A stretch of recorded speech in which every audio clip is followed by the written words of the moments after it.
Every single producer has struggled with mastering in the past. It's often seen as a very complex and potentially scary task due to the fact this will be the ultimate version of your song. Today I'll be sharing my outlook on mastering and why you shouldn't stress over it, as well as showing you my quick and simple mastering technique that may or may not be just using Ozone, but we'll have to wait and see for that one.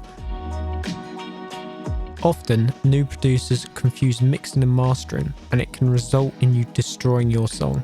To fix this issue, you need to understand the differences between the two. Mixing is creating a specific level of gain for each instrument so that each piece is identifiable and comfortable for the listener. Mixing techniques tend to be very similar across different songs within the same genres. So for example, the gain of a kick in a house song is going to be similar to another house song and not so similar to a rock song. Mastering is polishing the song, ironing out any broad issues of a track, and preparing the track for commercial use. Once again, mastering is genre specific for the overall loudness and frequency response. Mastering often involves adding a compressor, EQ and limiter with fine tweaking. There's lots of wrong mastering advice out on the internet, so I'll give you the knowledge I've learned and been taught, but it's important to understand there isn't a one-size-fits-all approach to mastering. Each song is different and will require different techniques. Here we have a project I made a few days ago.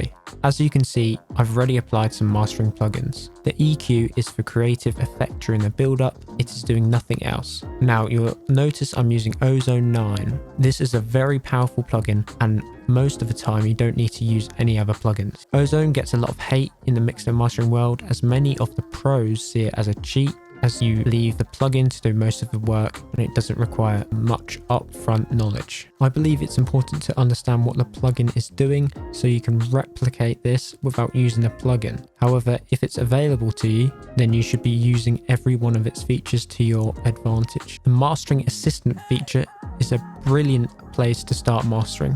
Whenever I master, I use this feature first. Most of the time, I use the modern setting with the high and the streaming preset settings. After, just click next. Once the mastering assistant is complete, I go to the maximizer and adjust the settings. First of all, I turn on true peak.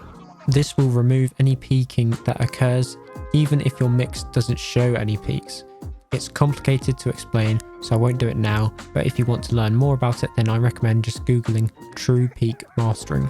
Once that is turned on, I adjust the ceiling anywhere between -2 dBs and -1.2 dBs. I always like to allow for some room in the master. Next, we'll reduce the threshold until the RMS is averaging around -6 dB. Ensure you do this at the loudest section of your track. Once the limiting is complete, I will open tonal balance control and load a preset or reference track to compare the frequency curve of the two. If there are any major differences, then I will go back to the mixing stage, but if it's minor, then I'll just adjust it with an EQ. Once I'm happy with the final master in comparison to the reference track, then I will export ready for release. Let's just quickly talk about the mastering for streaming services like Spotify and Apple Music. Recently, in the past few years, a lot of people have been worried about the LUFS of their music to make sure it complies with the streaming services recommendations.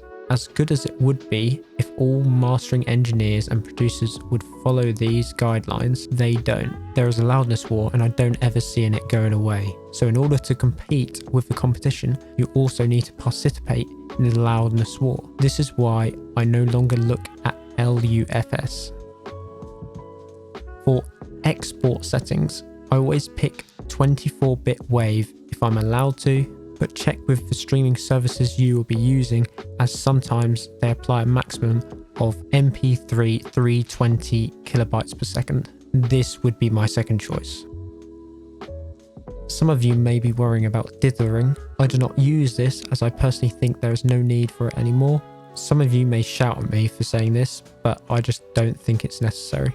That's it for this video, so thanks for watching. I hope you've learned something new from this video. If you want more complex mastering videos where it's not just whacking it on Ozone, then let me know in the comments below. But I will just say Ozone is a massive time saver that achieves pretty much the same results, so that is why I love it so much. But that's all for now, so cheers.